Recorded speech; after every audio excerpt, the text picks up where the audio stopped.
말씀은 누가복음 2장입니다. 누가복음 2장 8절부터 20절까지만 보겠습니다. 누가복음 2장 8절로 20절까지 말씀 한 목소리로 하나님의 말씀을 같이 받겠습니다. 같이 읽습니다. 그 지역에 목자들이 밤에 밖에서 자기 양떼를 지키더니 주의 사자가 곁에 서고 주의 영광이 그들을 두루 비추매 크게 무서워하는지라. 천사가 이르되 무서워하지 말라. 보라, 내가 온 백성에게 미칠 큰 기쁨의 좋은 소식을 너희에게 전하노라. 오늘 다윗의 동네에 너희를 위하여 구주가 나셨으니 곧 그리스도 주시니라. 너희가 가서 강보에 쌓여 우유에 누워 있는 아기를 보리니 이것이 너희에게 표적이니라 하더니 후련히 수많은 천군이 그 천사와 함께 하나님을 찬송하여 이르되 지극히 높은 곳에서는 하나님께 영광이요 땅에서는 하나님이 기뻐하신 사람들 중에 평화로다 하니라.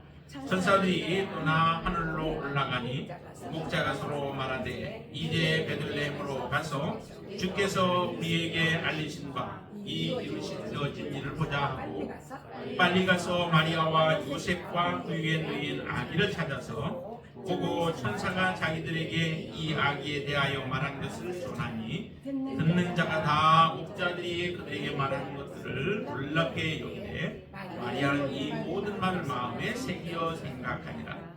목자들은 자기들에게 이르던 바와 같이 듣고 본 그 모든 것으로 인하여 하나님께 영광을 돌리고 찬송하며 돌아가니라. 아멘. 예수 그리스도의 탄생이 여러분들 가정에 충만하여 날마다 그 주님을 기뻐하며 즐거워하며 찬양하는 귀한 삶이 되시기를 주님의 이름으로 축원을 드립니다. 이 누가복음의 특별한 그 다른 복음서와의 그 차이점 중에 하나는 그 부자들이 아닌 가난한 자들에게 복음이 증거되어진다. 가난한 자들이 복이 있다라고 하시는 말씀을 누가복음을 통해서 우리에게 말씀을 많이 주십니다. 그래서 특별히 그 보면은 여기 누가복음 대상자 그 편지를 쓴 대상자가 누구냐면 데오빌로 각하라고 이렇게 되어 있습니다. 데오빌로 각하를 여러 가지로 추정도 하지만은 그러나 그 중에 한 가지가 이제 데오빌로 각하라고 하는 그런 말을 쓰는 것을 보면은 이 사람이 굉장히 권위도 있고 또 나름대로의 물질적인 부분이나 뭐 이런 부분들에 부족함이 없는 부한 가운데 살아가는 사람으로 우리가 이제 그렇게 보죠. 그래서 데오빌로 각하가 만약에 이 누가복음을 대하면서 그의 마음속에 굉장한 많은 충격들이 있었을 거예요. 마태복음과 마가복음의 차이점 가운데서도 특별히 그 마태복음 5장에 보면 이런 말씀이 나오죠. 마음이 심령이 가난한 자는 복이 있다라고 이렇게 말씀해요. 반면에 이 누가복음에서는 심령이 가난하다라고 말씀하지 않아요. 그냥 가난한 자라고 이렇게 말씀을 하시죠. 심령이 가난한 자와 마음이 그냥 가난한 자는 좀 다른 부분들이 느낌도 다르죠. 심령은 거기에서 얘기하는 심령이라고 하는 건 정말 우리가 의에 대해서 전체적인 그 내용들을 보면은 마태복음에서는 의에 대하여 정말 줄이고 의가 이 땅에 없음으로 인하여서 애통하고 고통하는 그런 마음들, 그 마음이 있을 때에 정말로 의의 왕으로 오신 예수 그리스도를 만났을 때에 그들은 정말 하나님 앞에 감격하며 나오게 되어지죠. 근데 의에 대한 통곡이 없이, 의에 대한 애통함이 없이, 애절함이 없는 가운데서 의가 그들에게 와도 사실은 의에 대해서 그들이 기뻐하지 않냐고 반기지 않게 되어진다라고 하는 거죠. 그런 그 마태복음에서 의에 대해서 그렇게 말씀하시는 모습을 보면서 의가 없는 가운데 있는 사람들, 그런 사람들에게는 하나님이 예수 그리스도가 이 땅에 오셔도 그들에게는 진정한 주가 되어질 수 없다라고 하는 것을 말씀해요. 그러면은 이 누가복음에서 말씀하듯이 가난한 자들에게 있어서는 예수 그리스도가 이 땅에 오셨다라고 하는 것은 굉장한 기쁨이고 그들에게는 감격이 되어지죠. 반면에 부자들은 어떨까요? 부자들은 굉장한 충격이에요. 주님 앞에 하나님 앞에 나아갈 수도 없다라고 하는 부자들의 경우는 낙타가 바늘기로 들어가는 것과 같다라고 하시는 말씀도 예수님께서 하셨잖아요. 이런 말씀들을 보면은 정말로 부자들이 하나님 앞에 가는 게 왜 이렇게 어려울까 힘들까라고 하는 부분들을 우리가 다시 한번 생각하게 되어지죠. 예수님이 나신다라고 하는 그런 수태의 고지나 예수님이 태어났다라고 하는 것에 대한 말씀도 누구에게도 주어지냐면은 이 가난한 그 목자들에게만 주어지지 않았습니다. 이 말씀이 누구에게는 주어져요? 마태복음에 보면 제일 먼저 누구들에게 가요? 왕에게 가잖아요. 그 당시에 헤롯 왕에게 찾아가잖아요. 그래서 왕에게 가서 묻습니다. 자, 우리 마태복음 한번 잠깐 볼까요? 마태복음 보시면은 찾아가서 예수 그리스도 이스라엘의 왕으로 태어나실 이에 대해서 질문을 묻게 되어지죠. 자, 보시면은 2장 1절부터 한번 보시면은 거기에 헤롯 왕 때라고 이렇게 말하죠. 그래서 헤롯 왕이 그 유대 지역을 다스리고 있을 때에 동방 박사들이 찾아왔습니다. 그들이 와서 2절 같이 읽습니다. 유대인의 왕으로 나신 이가 어디 계시냐? 우리가 동방에서 그의 별을 보고 그에게 경배하러 왔노라니. 그래서 유대인의 왕으로 나실 이에 대해서 하나님이 지금 별을 통하여 동방 박사들에게는 계시를 해준 겁니다. 그 계시를 보고 따라와서 지금 이제 예수 그리스도를 만나기 바로 직전에 있는 그런 상황 속에서 이 동방 박사들이 아직 예수 그리스도를 만나지 못했을 때 그때 헤롯에게 찾아가서 지금 이걸 묻는 거죠. 유대인 왕으로 나신 이가 어디 있느냐라고 물었자 그때 3절 헤롯 왕과 온 예루살렘이 듣고 소동했다라고 얘기해요. 소동한 것이 정말로 예수님 그 유대인이 왕으로 나시니 그분을 기뻐하면서 소동하는 그 모습이 아니었죠.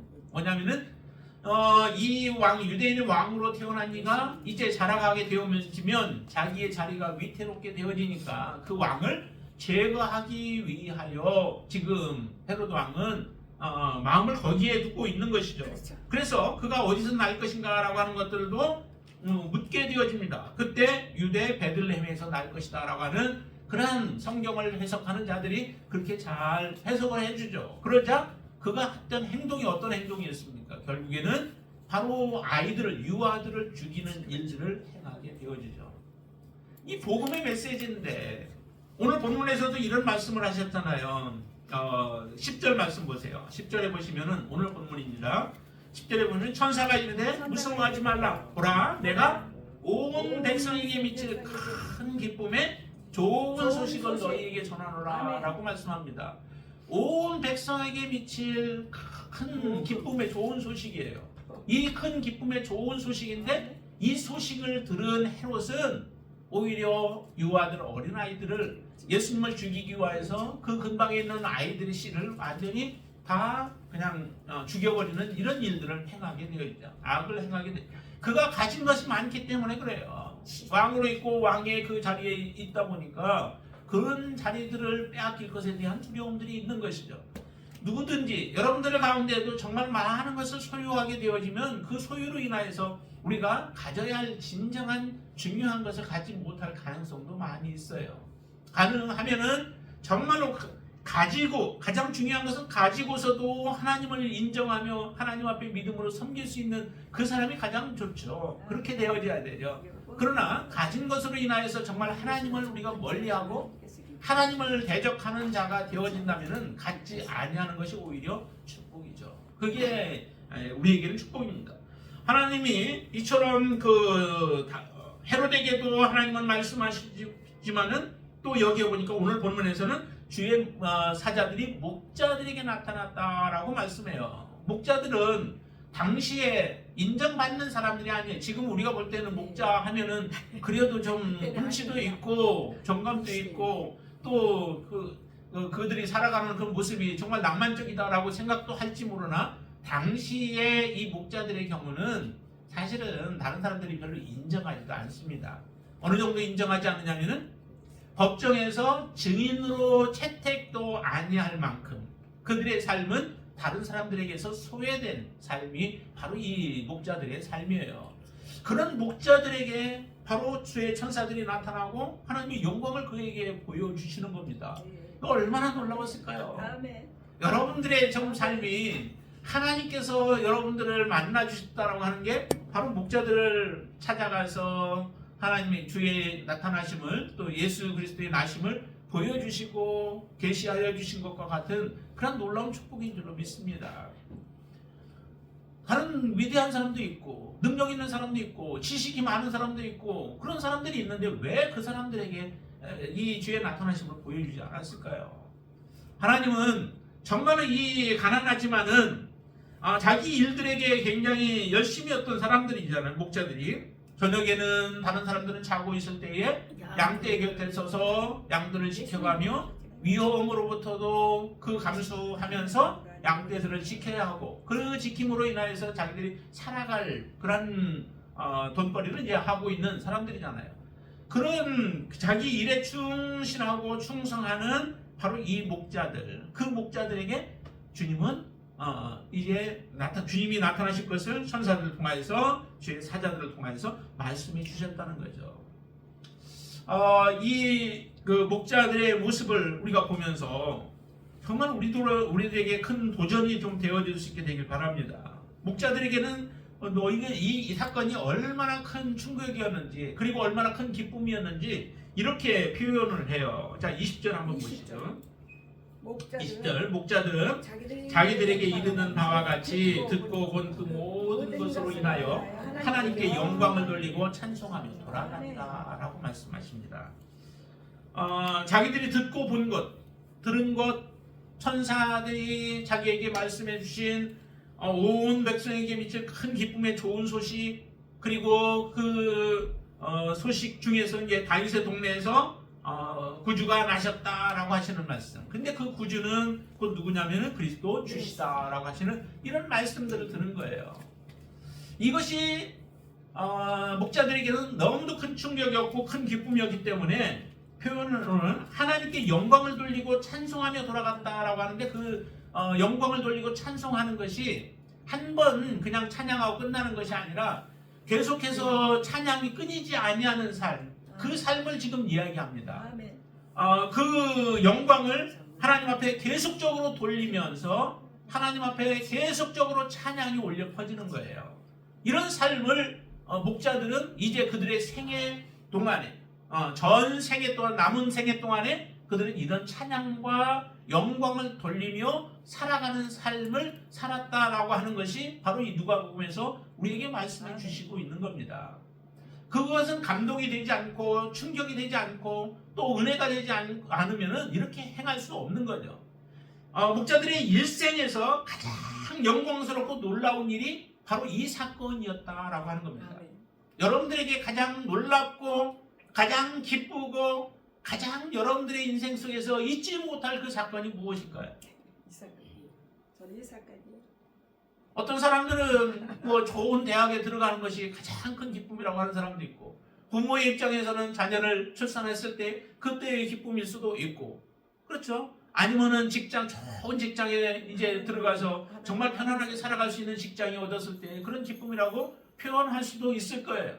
그러나 여러분들에게는 과연 정말 무엇이 여러분들의 인생에서 가장 획기적인 일이요? 이것은 잊어버릴 수 없는 사건이라고 여러분들은 그렇게 고백할 수 있겠느냐라고 하는 거죠. 제 인생에서 있어서도 이렇게 터닝 포인트, 생각이나 사고나 또 삶이나 어떤 그런 것들이 터닝 포인트가 하나 있었다면 그것은 곧 예수 그리스도를 만났을 때예요. 그 만났을 때와 만나기 전에 삶과 가치관과 생각들이 다른 것이죠. 왜냐하면 이전에는 나만을 위하여서 살고자 했던 것이 이전에 나의 계획과 생각이었다면 예수 그리스도를 만난 이후에 삶의 목적이 달라지고 가치관이 달라져 버린 것이죠. 예수 그리스도 없었으면 나의 인생은 사실은 의미 없는 인생이었습니다. 여러분들의 고백 가운데도 그 고백이 여러분들 안에 있게 되기를 주님의 이름으로 축원을 드립니다. 이미 가지고 계신 분은 그 고백대로 여러분들이 변화된 삶을 날마다 주님 앞에 그렇게 살아가시게 되길 바라고 아직도 이런 터닝 포인트를 우리가 겪지 못하고 지금 살아가면서 세상과 이 주님을 믿는 것이 겸하여서 살아가는 우리의 인생이라면 이런 결단이 반드시 우리가 있게 되길 바랍니다.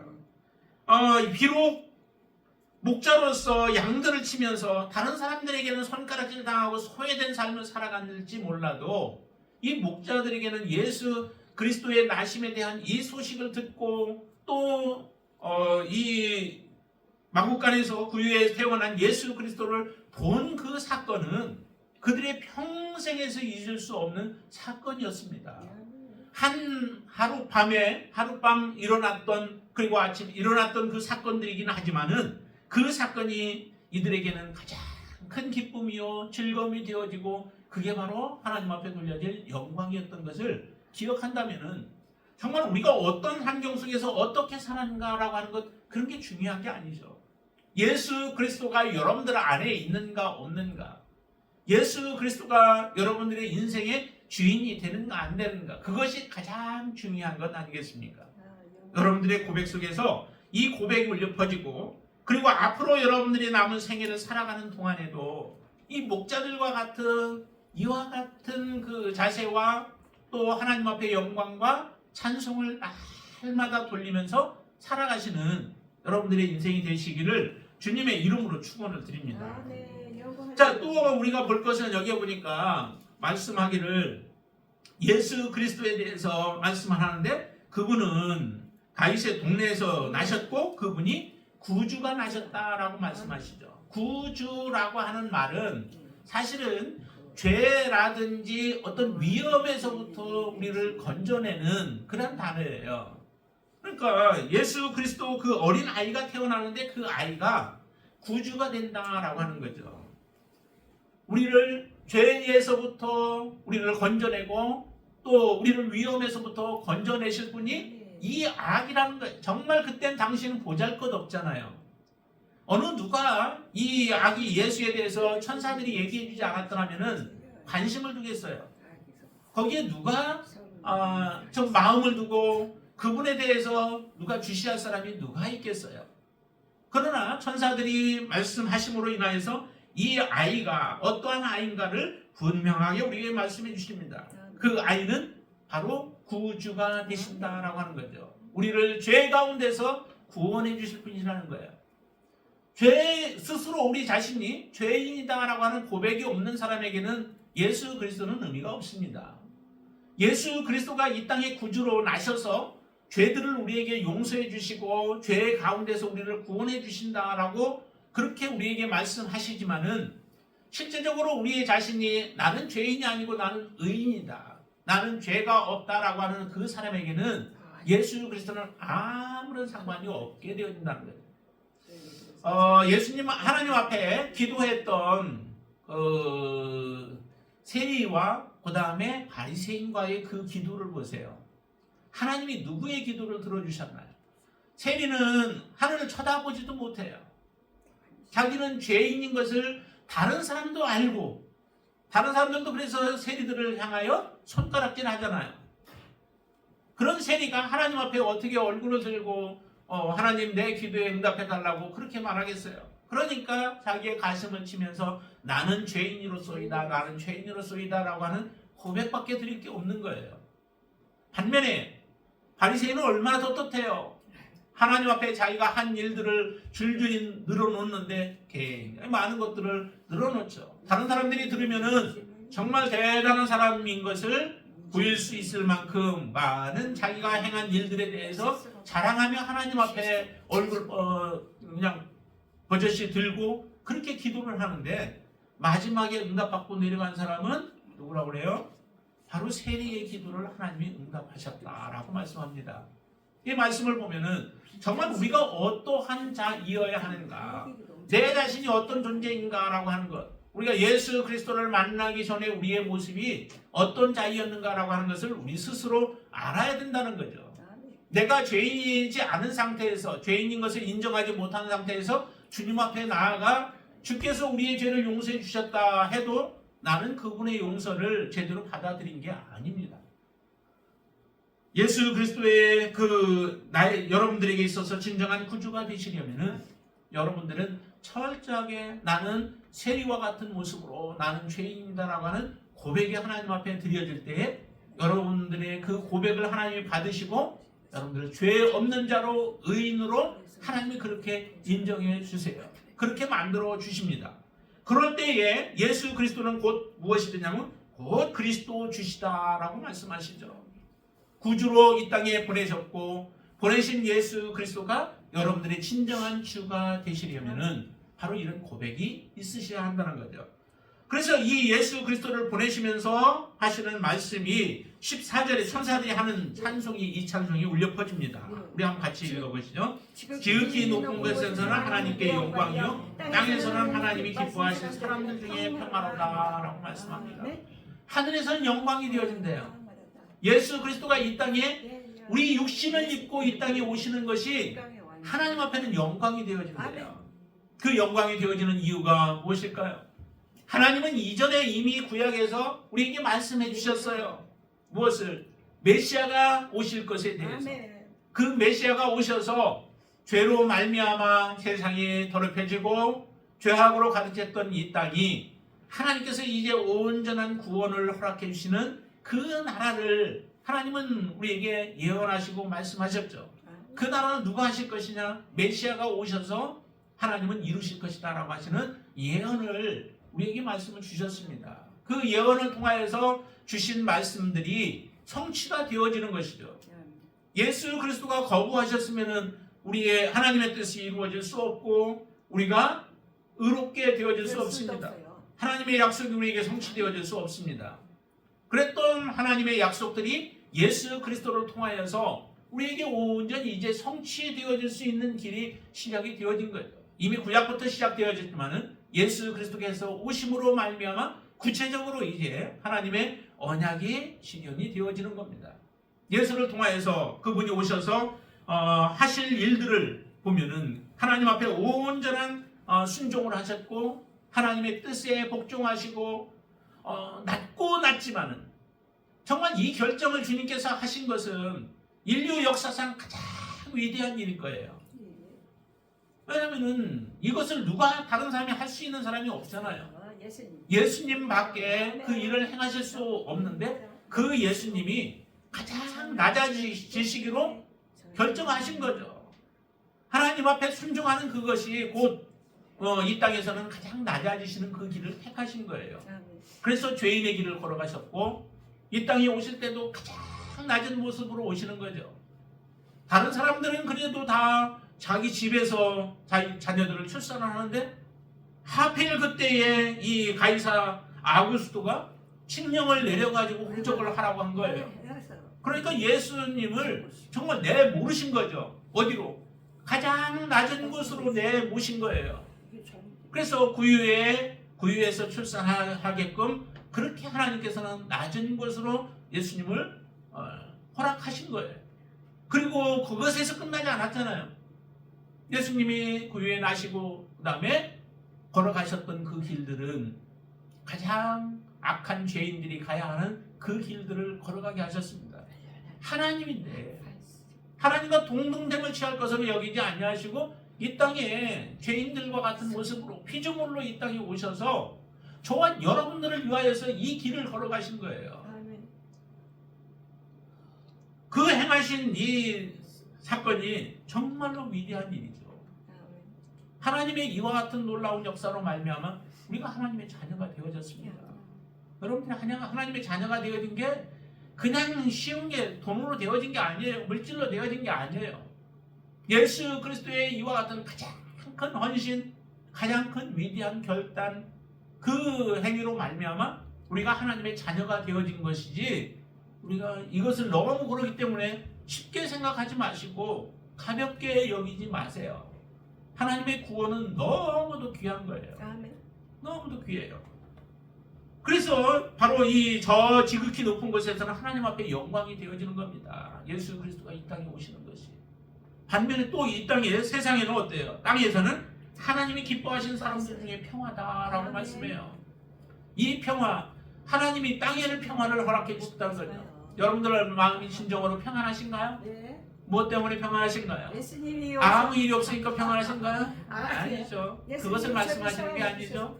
네, 우리의 평안은 하나님과 우리와 막힌 담이 있었어요. 예, 그 담을 헐었어요. 그 담을 헐으셔서 아멘. 막혀 있는 가운데서 얼마나 불편해요. 아멘.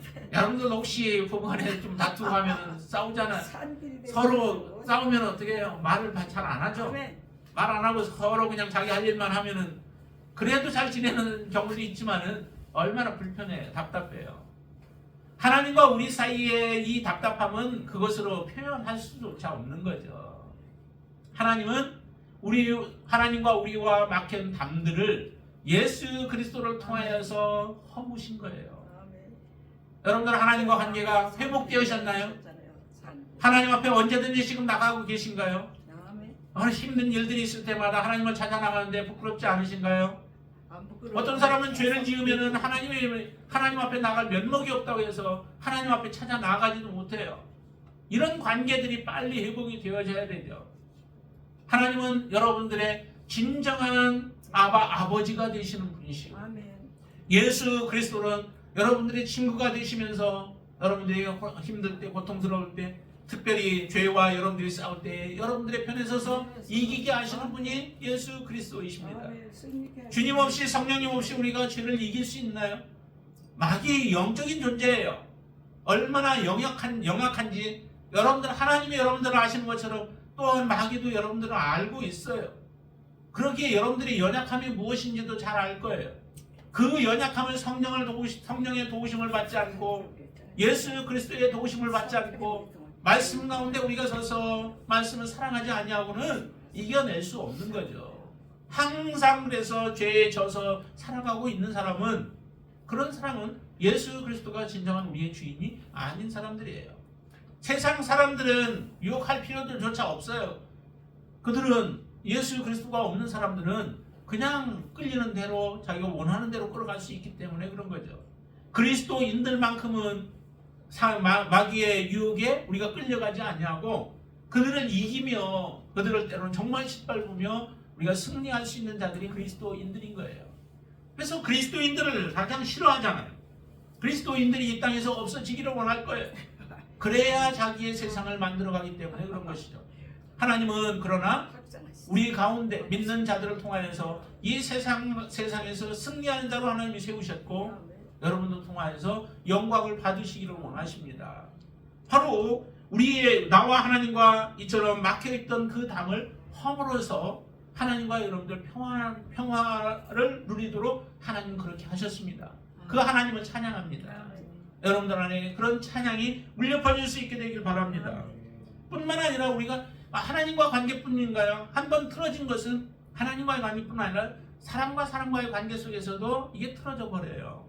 그래서 사람과 평화할 수 없게 되어지죠. 특히 믿는 사람, 그리스도인들 가운데서는 특별히 이런 평안이 필요한 거예요. 우리가 함께 하나님을 섬겨가는 사람들이고 함께 우리가 서로의 믿음을 하나님 앞에 바르게 세우는 데에 도움이 되는 사람들이에요. 그래서 이웃과의 관계도 회복해야 하시는 거죠. 많은 상처들이 있어도 그 상처가 하나님의 은혜로 말미암아 다 녹아지고 다 풀어지는 역사가 일어나게 되어집니다. 이런 놀라운 축복이 바로 예수 그리스도가 이 땅에 오심으로 인하여서 우리에게 주어지는 놀라운 축복이에요. 그 축복으로 사람과의 관계 속에서 평화를 누리게 되어지고 또 하나는 잘 모르는 것 가운데 나와 자신과의 관계 속에서도 이런 틀어진 문제들이 존재하게 되어졌죠. 이전에 우리가 예수 그리스도를 만나기 전에는 나를 제대로 바라볼 수 있는 시각이 없어요. 여러분들은 어떤 사람들인가요? 여러분들은 어떤 존재인가요? 여러분들은 어디에서 와서 지금 무엇을 하고 있으며 여러분들은 어디로 가는 존재인가요? 우리가 예수 그리스도를 알기 전에는 이것을 알지도 못해요. 답할 수도 없어요.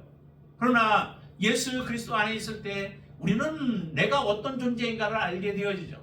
하나님으로 말미암아 비록 피조물이긴 하나 하나님이 우리를 만물의 영장으로 만드시고 하나님의 형상을 닮게 하셔서 하나님과 교제하는 인간으로 우리를 만들어 주셨어요.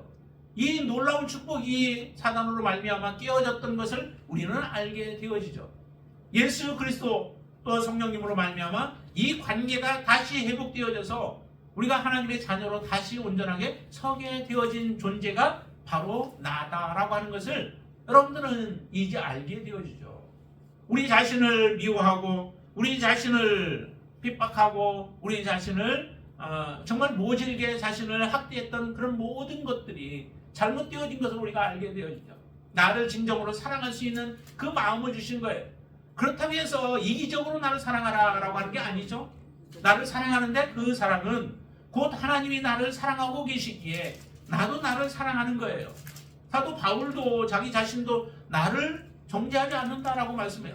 사람들이 나를 정죄하는 거 그거 별것도 아니고 아무 문제도 아니고 나도 나조차 스스로를 정죄하지 않는다라고 말씀해요. 나는 오직 누구 앞에 서냐 하면 하나님이 나를 어떻게 보실까라고 하는 것에 초점을 맞추고 살아가는 인생이 바로 사도 바울의 인생이었어요. 그런 인생처럼 우리도 그렇게 살아갈 수 있는 존재로 하나님은 우리를 세워주셨다라고 하는 거예요. 이렇게 바로 예수 그리스도의 땅에 오심은 우리를 진정으로 평화케 하시는 거죠. 하나님과의 관계가 좋으니 얼마나 좋아요. 날마다 찬양이 울려 퍼질 수 있는 거죠. 사람들의 관계가 좋으니 우리가 힘들어할 이유가 없잖아요. 그리고 나를 사랑하니 정말로 진정으로 어떻게 살아가는 것이 나를 진정으로 사랑하는 것인가 라고 하는 것도 우리는 깨닫게 되어지죠. 정말로 이기적으로 살아가는 것은 이 땅에서 잠시 살다가 끝나버리는 거예요. 그러나 하나님을 사랑하고 또 영원한 것을 우리가 사랑하며 믿음 안에 살아가는 것이 진정으로 나를 사랑하는 거죠. 내가 예수 그리스도 안에서 구원받은 인생인가? 아직도 예수 그리스도를 알지 못하며 살아가고 있는 인생인가? 라고 하는 것을 우리로 하여금 알게 해준 거예요. 그러니 정말 그분을 찬양할 수밖에 없는 거죠. 우리의 삶이 참 이처럼 놀라운 축복입니다. 하나님께서 정말로 우리들에게 이런 놀라운 축복을 주셨는데 그런 것에 대한 하나의 표적을 주셨다라고 12절에 말씀하시죠. 12절 보세요. 같이 읽습니다. 너희가 가서 강보에 쌓여 그 위에 누워있는 아기를 보리니 이것이 너희에게 표적이니라 라고 하세요. 표적. 이스라엘 백성들이 많은 표적을 구했잖아요. 예수님께서 말씀을 주셔도 말씀을 깨닫지 못하니까 또 표적을 보여달라고 요청을 해요. 그러나 눈이 어두워지면은 표적을 볼 수 없죠. 주님께서 이 땅에 오신 것은 우리의 죄를 사해 주기 위해서 이 땅에 오셨습니다. 그러나 분명히 예수님이 오신 이 사건은 앞으로도 그런 일들이 일어나겠지만은 두 가지 일이 반드시 같이 일어나죠.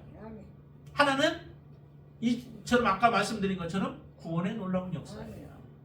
구원이 예수 그리스도가 이 땅에 오심으로 인하여 예수 그리스도를 영접하고 받아들이는 자들, 이런 사람들에게는 구원의 놀라운 역사가 일어나죠. 그래서 예수님이 가는 곳마다 구원의 놀라운 일들을 기록해 놓은 그런 놀라운 책이 바로 이 성경의 말씀 아니에요.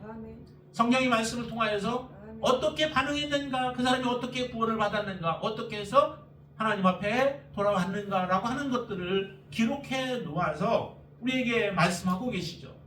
반면에 또한 예수님이 계신 곳에는 또 똑같은 하나가 또 등장하는데 바로 하나님의 심판 가운데 놓여진 자들이에요.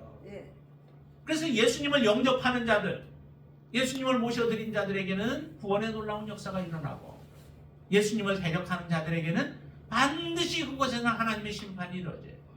근데 예수님의 초림만 그런가요? 아닙니다. 예수님의 재림 때도 더 그때는 이제 확연하게 드러나게 하죠. 예수님이 이 땅에 오실 때에는 정말 구원받을 자들을 하나님께서는 골라서 곳간에 놓게 되어지고 그 다음에 쭉정이와 같은 것들은 하나님께서 다 불로 태워버리신다라고 말씀하세요. 그건 확연하게 이제 드러나죠. 이처럼 예수 그리스도가 이 땅에 오실 때에도 이와 같은 일들이 일어나게 되어졌죠. 그래서 악한 자들은 더 악한 모습으로 나타나게 되어져요.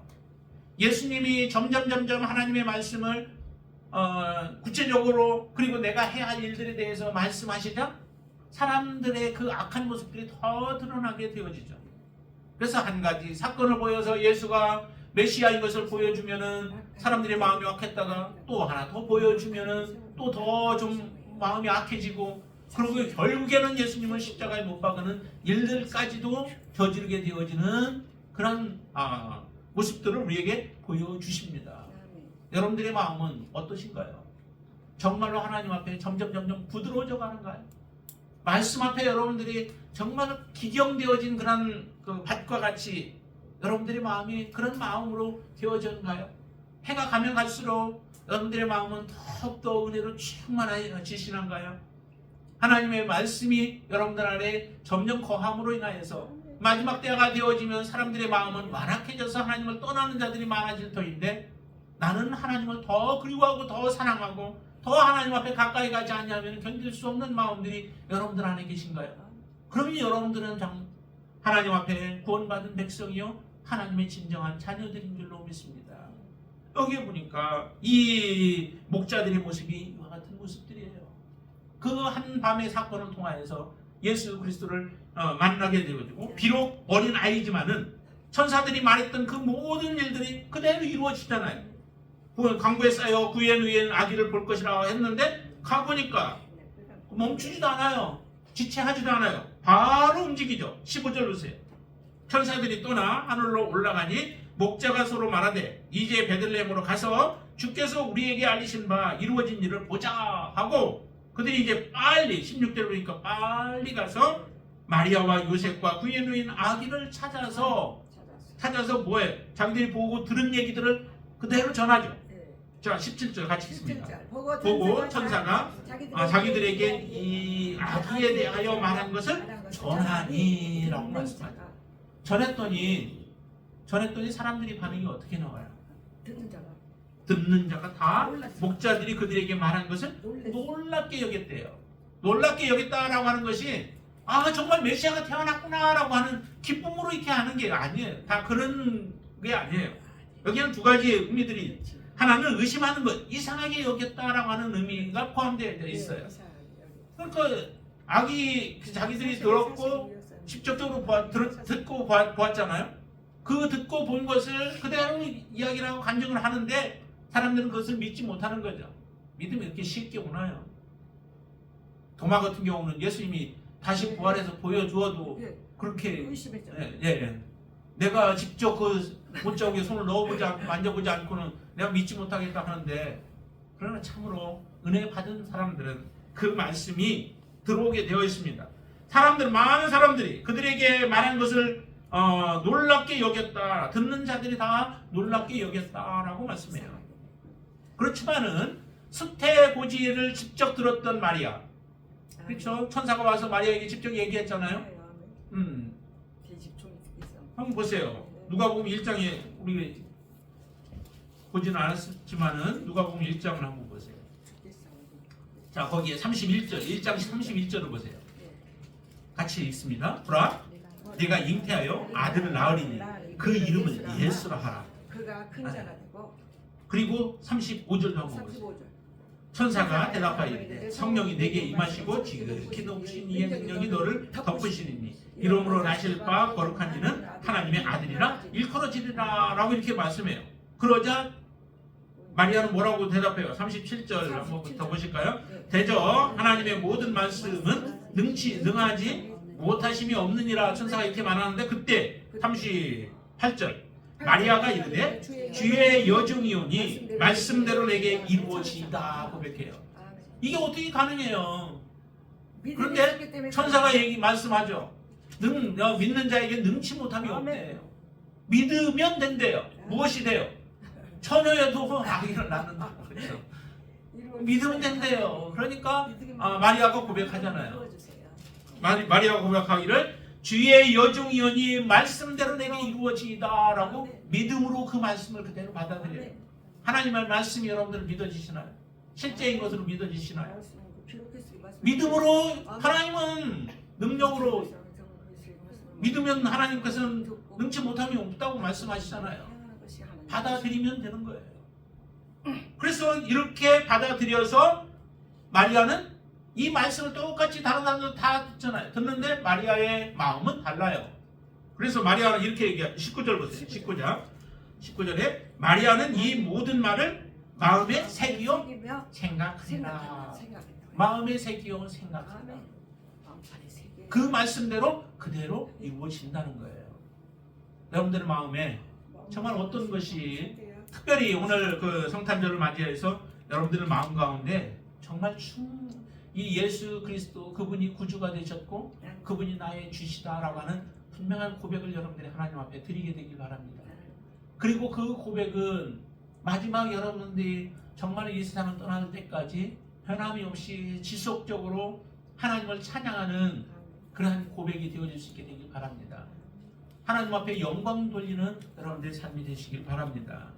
이렇게 되어질 때 바로 예수 그리스도의 나심은 여러분들의 안에 진정한 평안으로 여러분들의 마음에 자리 잡게 되어질 것이고, 하나님과의 관계뿐만 아니라 모든 우리의 삶이 정말 하나님이 원하신 이 땅에 여러분들을 보내신 그 목적을 온전히 성취하며 살아가시는 귀한 삶이 되어지실 줄로 믿습니다. 그런 삶이 되기를 이번 성탄절을 맞이하여 여러분들에게 축복의 말씀으로 드리겠습니다. 기도하겠습니다. 전능하신 아버지 하나님, 감사합니다. 하나님의 복음은 가난한 자들에게, 또한 보지 못하는 자들에게, 듣지 못하는 자들에게 하나님은 들려주시고, 그 복음이 그들을 살리는 놀라운 역사가 이루어지는 줄로 믿습니다. 소외된 자들이나 할지라도 하나님 앞에 이제 믿음으로 보여주고 들려주신 모든 말씀대로 되어지는 모습을 보며 그들의 인생이 바뀌어졌습니다. 하나님을 찬양하고 찬송하며 살아가는 인생이 되어졌습니다. 우리도 소망이 없는 자들이었습니다. 그런 우리들에게 예수 그리스도가 이 땅에 오셔서 우리에게 복음을 들려주셨고, 그 복음이 우리의 마음을 움직여서 이제 예수 그리스도를 믿는 하나님의 자녀가 되었습니다. 하나님 그 자리에 머물러 있지 아니하고 찬양하며 또 영광 돌리는 삶을 지속적으로 살아갈 수 있게 하여 주시옵소서. 보고 들은 것, 내 안에 역사하신 하나님의 그 놀라운 은혜를 증거하는 자가 되게 하여 주시옵소서. 예수 그리스도와 함께 동행하는 귀한 삶이 이루어지도록 축복하여 주시옵소서. 예수님의 이름으로 간절히 기도드리옵나이다. 아멘.